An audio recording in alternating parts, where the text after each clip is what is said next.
Saludamos en este momento a todos nuestros amables hermanos y hermanas en el Señor Jesucristo y queremos una vez más darles la bienvenida a nuestra lección número 27, las doctrinas de los valdenses. En el capítulo inmediatamente anterior observamos cómo la iglesia en Roma es perseguida, la verdadera iglesia del Señor Jesucristo, y en sus desplazamientos hacia el nororiente se denominan novacianos y luego se denominan valdenses. Tenemos que demostrar que la doctrina de la Iglesia de Roma era igual a la doctrina de los novacianos y exactamente idéntica a la doctrina de los valdenses, para poder argumentar y proponer también que la Iglesia de Cristo siempre se ha mantenido en la misma doctrina, en la misma práctica y bajo la misma autoridad. Acompáñenos en unos momentos de oración a nuestro Padre Celestial para que sea Él iluminándonos por medio de su Santo Espíritu en el desarrollo de esta lección, la número 27 de nuestra materia, Historia de la Iglesia de Cristo a través de los siglos. Oremos. Padre nuestro que estás en los cielos, una vez más, Señor, rogamos que seas tú ayudándonos a compartir estas enseñanzas de tu palabra. Bendícenos, Señor, en esta hora. Permite que realmente estas lecciones sean de edificación a todos nosotros. Rogamos, Señor, para que tu iglesia pueda mantenerse firme siempre en el depósito doctrinal que tú dejaste a tu iglesia. Nuestras necesidades, las de nuestros hermanos, hermanas que nos acompañan, y también las personas que se han de añadir a los estudios de estas materias en este seminario, todos ellos y todos nosotros queremos pedir tu bendición en Cristo Jesús, nuestro amado Salvador. Amén. Lo primero que quiere argumentar el escritor de nuestra materia, que ha hecho un gran esfuerzo al buscar todas las referencias históricas, es separar que la Iglesia de Cristo jamás tuvo nada que ver con la Iglesia Católica Romana en cuanto a compromisos doctrinales. Es decir, las iglesias de Cristo nunca estuvieron unidas al catolicismo romano, jamás se unieron tampoco eclesiásticamente con otro tipo de congregaciones que no tuvieran el mismo depósito doctrinal.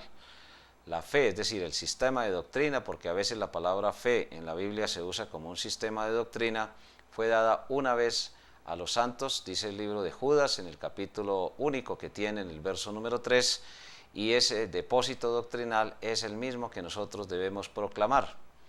Ya sabemos que la palabra de Dios enseña que el cielo y la tierra pasarán, pero que ella jamás va a pasar. En ese orden de ideas, entonces tenemos que concentrarnos en algunas de las más esenciales doctrinas que proclamaron los valdenses. Tenemos que remontarnos a la doctrina del bautismo. Ya sabemos que una iglesia de Cristo enseña 4 requisitos bíblicos mínimos básicos para bautizarse. Primero de ellos es un verdadero creyente en el Señor Jesús, que haya sido regenerado, que se haya arrepentido y que tenga una nueva naturaleza a través de la fe en Jesús, una fe verdadera que salve.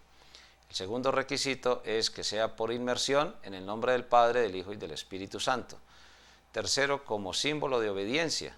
Es decir, es el primer acto público. Hay actos privados de obediencia, pero hay actos públicos, y el primero públicamente es el bautizo, y bajo la autoridad de una iglesia que pueda venir desde los tiempos de Cristo hasta nuestros días, con la misma doctrina y con la misma práctica.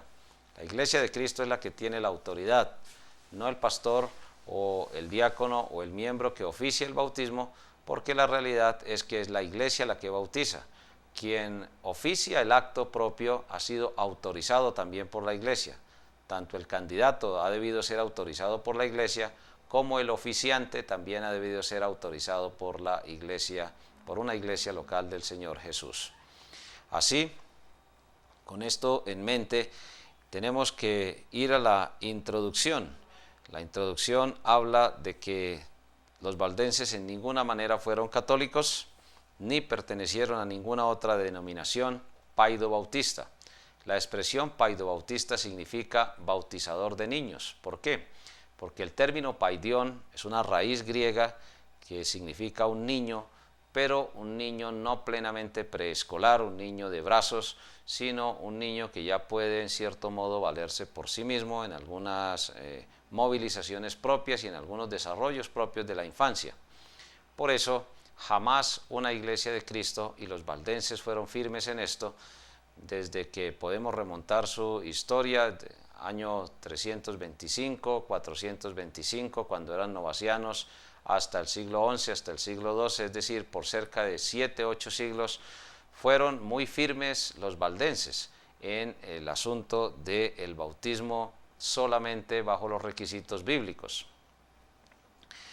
Para poder fundamentar esto tenemos que ir a la palabra de Dios, al Evangelio según San Marcos, al capítulo número 10.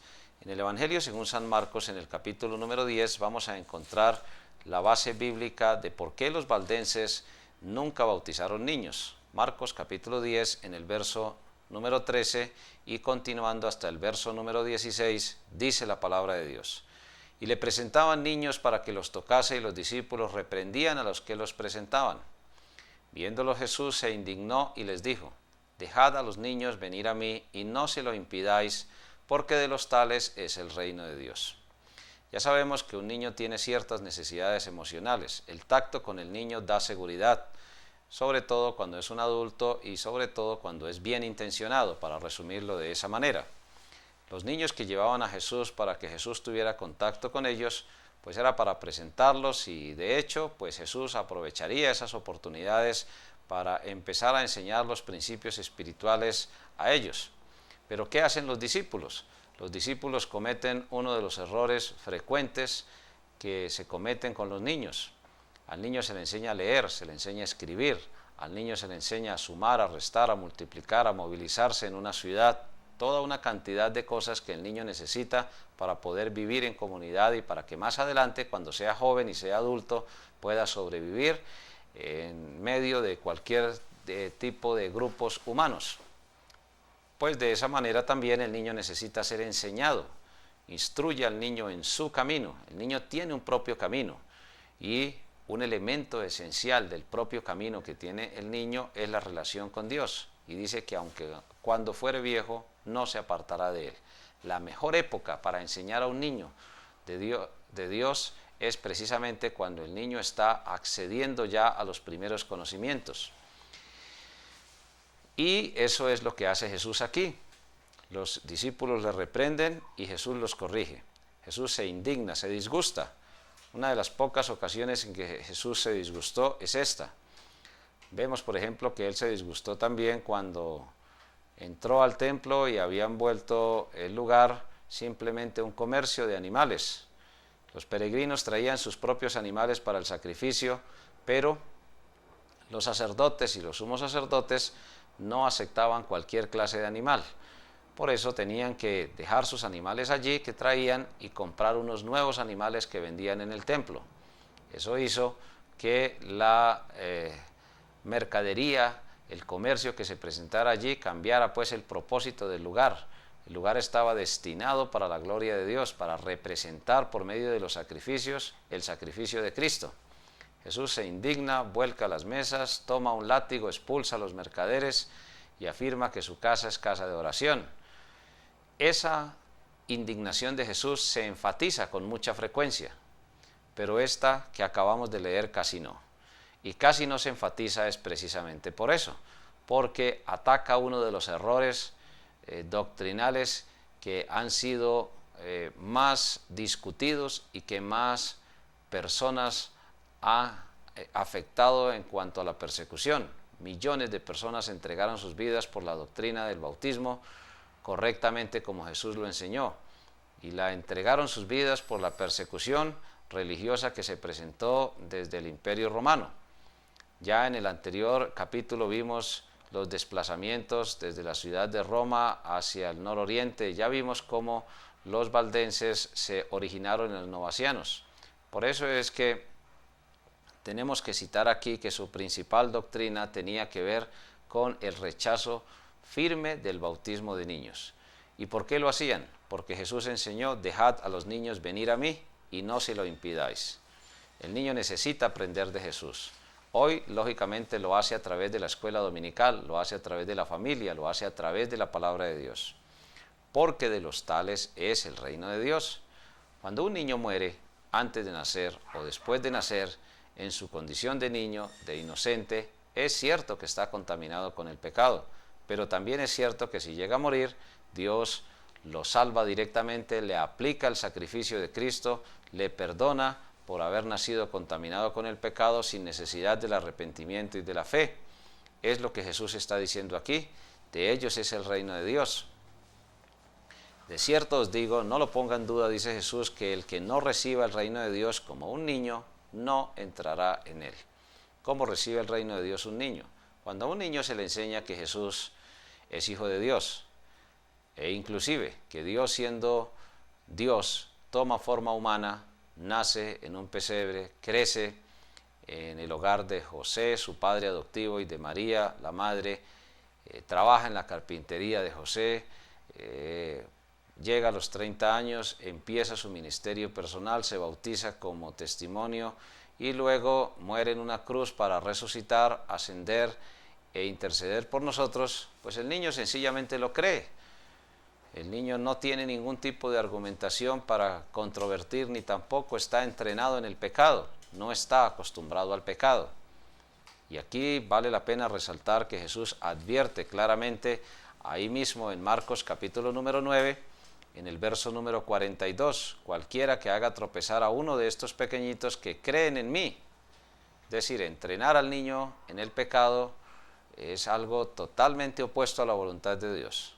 Hay dos formas de formar espiritualmente a un niño: o estimular o entrenar al niño en la práctica del pecado, o llevarlo al arrepentimiento y a la fe. Mejor le fuera que se atara una piedra de molino al cuello y se le arrojase en el mar. Es decir, que si hay impedimentos para que el niño reciba a Cristo, pues Jesús está usando aquí una ilustración, una figura de lenguaje, está usando algo totalmente crudo y está diciendo que realmente es algo muy perjudicial tanto para la persona que entrena al niño en el pecado como para el niño que ha sido entrenado en él. Volvemos a repetir, hay dos opciones con el niño: o se le enseña que está contaminado con el pecado y se le guía hacia el arrepentimiento y a la fe, o sencillamente se le deja que practique esa naturaleza pecaminosa, y cuando sea joven y cuando sea adulto, pues no va a reconocer sus errores y en consecuencia no va a poder mejorar y no va a poder llegar a Cristo, no va a poder salvar su alma.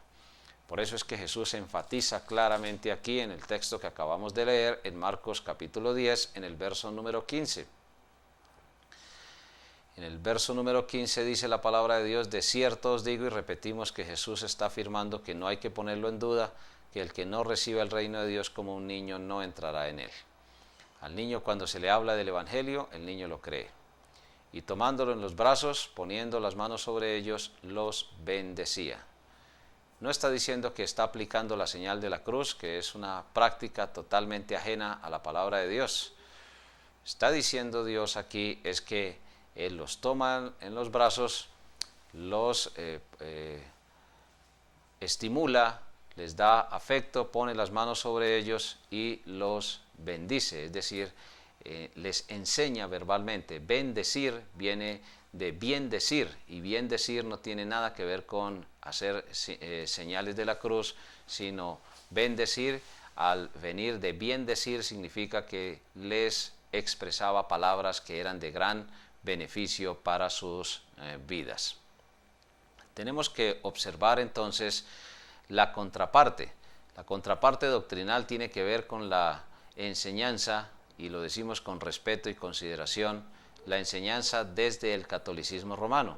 En esa enseñanza se bautizan los niños, y se bautizan los niños con el argumento de que ese bautizo tendrá un efecto espiritual en la vida del infante. El texto que vamos a observar tiene que ver con una narración del mismo Catecismo Católico Romano, el último, el más actualizado. En su artículo número 405, ese texto enseña la base por la cual el catolicismo romano y algunas de sus filiales enseñan el bautismo de niños, y lo justifican de una manera bastante contradictoria a lo que acabamos de leer. Para conocer un billete falso hay que conocer uno verdadero. Para saber si una doctrina es errónea, es falsa, es engañosa, pues hay que conocer la verdad. Acabamos de conocer la verdad que los valdenses proclamaron desde los siglos IV con los novacianos en adelante. Por eso es importante resaltar lo que vamos a puntualizar en este momento. Porque no podemos nosotros llamarnos a ningún tipo de engaño. Jesús está aquí afirmando de una manera contundente cuál es la verdad. Observemos entonces el texto de dicho catecismo para poder nosotros fundamentar la enseñanza que Jesús y los valdenses sostuvieron. Siempre hay que recordar que Jesús enseñó a los apóstoles. Los apóstoles enseñaron a las primeras iglesias en el primer siglo, y luego las iglesias de Cristo han ido manteniendo siempre la misma doctrina. ¿En qué podemos nosotros fundamentarnos para poder llegar a consolidar la elaboración de este argumento? Pues solamente en la palabra de Dios. Lo que Jesús está diciendo aquí es la verdad. Contrastémoslo entonces con lo que dicen los catecismos. Ahí podemos nosotros leer literalmente lo que está afirmando el Catecismo Católico Romano. El pecado original está siendo enseñado ahí en una serie de artículos que estamos nosotros citando, y habla, por ejemplo, en el cuarto renglón, que la naturaleza humana no está totalmente corrompida, está herida en sus propias fuerzas naturales, sometida a la ignorancia, al sufrimiento y al imperio de la muerte, y está inclinada al pecado. La inclinación al mal es llamada concupiscencia. Nosotros sabemos que la Biblia sí usa el término concupiscencia, y lo usa de una manera precisa. La palabra concupiscencia, ya lo hemos explicado en otras oportunidades, significa deseos inmoderados de la carne, o sea, de la naturaleza humana. Dios creó al ser humano con deseos, pero hay deseos que se convierten en inmoderados, y entre más se le busca dar satisfacción, menos se logra. El borracho busca dar lugar a su deseo y jamás encuentra satisfacción en el deseo, y por eso constantemente se está emborrachando. En la comida, por ejemplo, uno puede comer, pero hacerlo concupiscentemente también, de una manera tan inmoderada que pueda enfermarse y hasta morir. Y aquí viene entonces el error. Dice que el bautismo dando la vida de la gracia de Cristo. Ahí hay una contradicción, porque nosotros sabemos que en Efesios 2, desde el 8 hasta el verso número 10, se nos dice que por gracia sois salvos, es decir, por un regalo inmerecido. Hay regalos merecidos al padre, a la madre, al hermano, al hijo, al amigo, pero la salvación es un regalo inmerecido. Eso es lo que significa gracia, desde el punto de vista bíblico. Pero aquí se dice que el bautismo dando la vida de la gracia de Cristo. La Biblia dice en Efesios 2:9 claramente: por gracia sois salvos por medio de la fe, y esto no de vosotros, pues es un don, es un regalo de Dios. Y aquí se coloca el bautismo de niños como el objeto por medio del cual supuestamente llega la gracia de Cristo. Y luego viene el peor error de todos: borra el pecado original, devuelve el hombre a Dios. Esa es la enseñanza que se usa para tratar de justificar el bautizo de niños. Pero las consecuencias para la naturaleza debilitada e inclinada al mal persisten. La gran pregunta es: ¿hay una contradicción allí en esta afirmación? Y la respuesta es evidentemente sí. Si bautizando un niño se borra el pecado original, pues sencillamente el niño sería, a partir de ese momento, totalmente desprovisto de esa naturaleza pecaminosa, y el niño dejaría de desarrollar el pecado original. Luego sigue diciendo que esa naturaleza está debilitada, está inclinada al mal, y persisten en el hombre en lo que se llama el combate espiritual. Hermanos y hermanas, es muy claro que aquí hay una seria contradicción. Por eso los valdenses se sujetaron a la palabra de Dios. ¿Por qué se sujetaron a la palabra de Dios?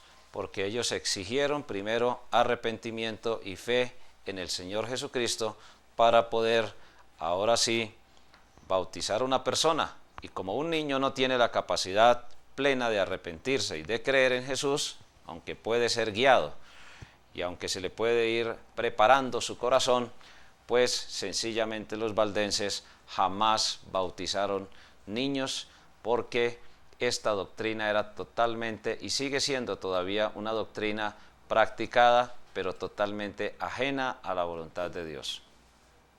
Complementariamente, dice este tipo de religiones que cuando el niño muere, entonces va al limbo, y la palabra limbo significa el borde del infierno.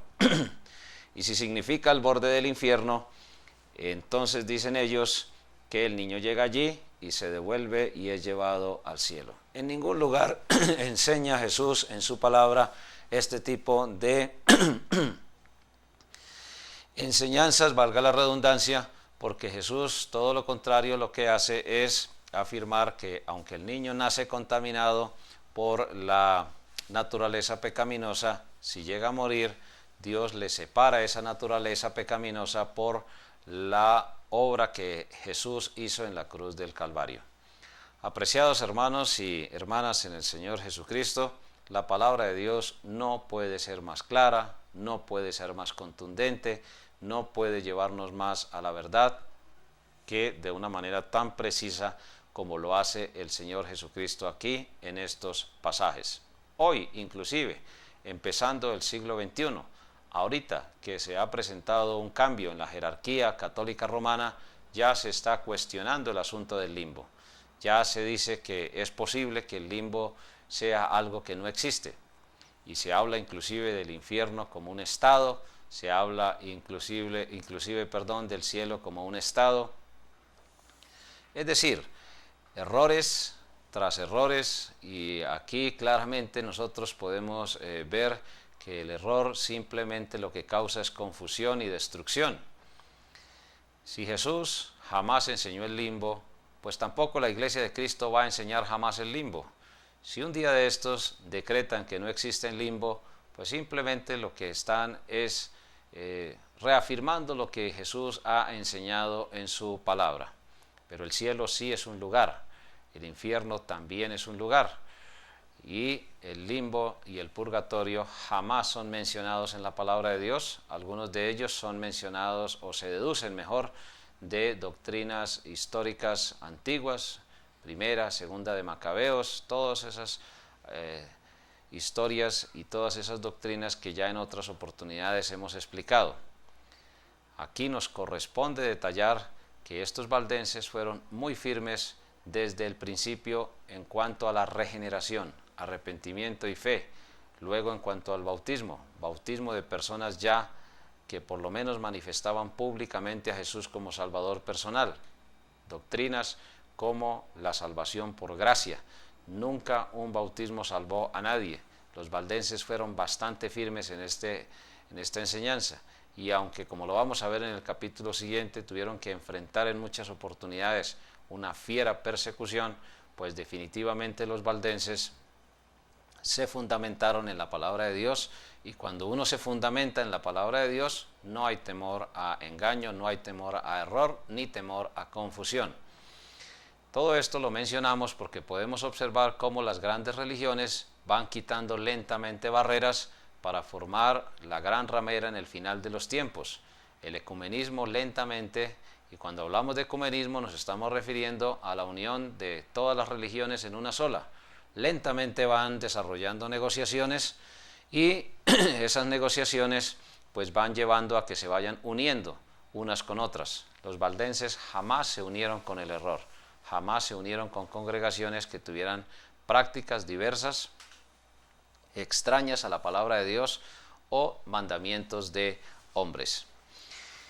Así, en ese orden de ideas, podemos resaltar otras doctrinas de los valdenses en las cuales pues ellos fueron bastante notables. Nos llama particularmente la atención dice que enseñaron todos que todos los miembros de una iglesia tienen iguales privilegios y derechos en la iglesia de Cristo. Eso era una constante también en los valdenses. ¿De dónde sacaron esto ellos? Pues de la palabra de Dios. Y en la práctica, ¿de dónde lo sacaron también? Lo sacaron también en la práctica que tenían los novacianos, que tenía la iglesia en Roma. Es decir, para ellos era muy importante lo que enseñaron sus antepasados. En el capítulo anterior ustedes pudieron observar que cuando a ellos se les preguntaron sobre los orígenes, ellos dijeron que sus antepasados, abuelos, bisabuelos, tatarabuelos y mucho más allá, ellos tuvieron siempre la práctica de pertenecer por fe al Señor Jesucristo y de añadirse a una iglesia local de Jesús con una membresía de acuerdo a la palabra de Dios. Por eso el gobierno también de estas iglesias valdenses fue absolutamente democrático. Nunca se sujetaron a ningún papa. Y la prueba está en que históricamente fueron, como repetimos, lo vamos a ver en el próximo capítulo, perseguidos de una manera inmisericordia y de una manera bastante violenta. Así que, mis hermanos, podemos entonces deducir ya a manera de conclusión que estas comunidades se mantuvieron básicamente en la sana doctrina. Solamente arrepentimiento y fe para salvación. Solamente la palabra de Dios como base para la enseñanza del ser humano en el orden espiritual. Solamente un gobierno democrático. Solamente se mantuvieron bautizando personas que ya se hubieran arrepentido y creído. Y también dice aquí que ellos eran sencillamente personas que tenían dos clases de oficiales, solo los ministros o pastores y los diáconos practicaban y enseñaban las grandes doctrinas de la palabra de Dios. Hay un resumen en la página 162 de las doctrinas que tenían los valdenses que nos sirve a nosotros, que nos da una referencia supremamente clara para poder reconocer que doctrinalmente también los valdenses fueron una iglesia del Señor Jesús, igual que los novacianos, igual que los montanistas, igual que todas las iglesias del antiguo, o mejor, del primer siglo. Cuando hablamos de antiguo nos estamos refiriendo a los primeros 300 años. La parte más antigua de la iglesia de Cristo cubre esos primeros 300 años antes del famoso concilio de Nicea en el año 325, cuando Constantino intentó unir a la iglesia, a todas las congregaciones cristianas, la iglesia de Cristo, las que habían salido de la iglesia de Cristo, con el imperio romano. Hermanos y hermanas, hemos hecho un resumen de algunas de las principales doctrinas de las comunidades denominadas valdenses entre los siglos IV hasta el siglo número XII, siglo número XIII, cuando ya entraron en una definitiva persecución y muchos de ellos pues fueron asesinados, sus propiedades fueron confiscadas y muchas de las iglesias locales tuvieron que enfrentar dicha crisis. Pero es muy importante resaltar que todos esos vientos de doctrina que estaban atentando contra esas iglesias fueron rechazados decididamente, particularmente la doctrina del bautismo.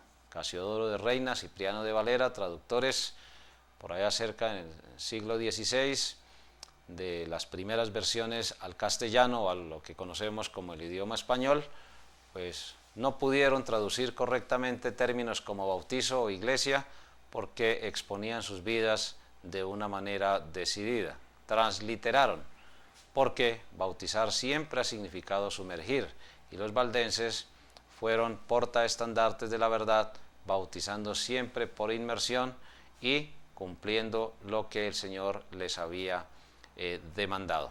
Estamos muy agradecidos con el Señor por esa promesa, por ese poder, por esa fortaleza que Él dio a los valdenses. Hermanos y hermanas, es un gran motivo de testimonio para nosotros, es un gran ejemplo para nosotros, todas estas comunidades que por 8 siglos se mantuvieron firmes y fieles a la doctrina que el Señor Jesús dejó juntamente con sus apóstoles y con sus iglesias primitivas. Muchas gracias por acompañarnos, que Él nos continúe bendiciendo a todos de una manera rica y abundante, y es nuestra oración que el Señor nos dé la fortaleza y el poder para poder también resistir, valga la redundancia, todos los vientos de doctrina modernos que están continuamente llegando a las iglesias de Cristo.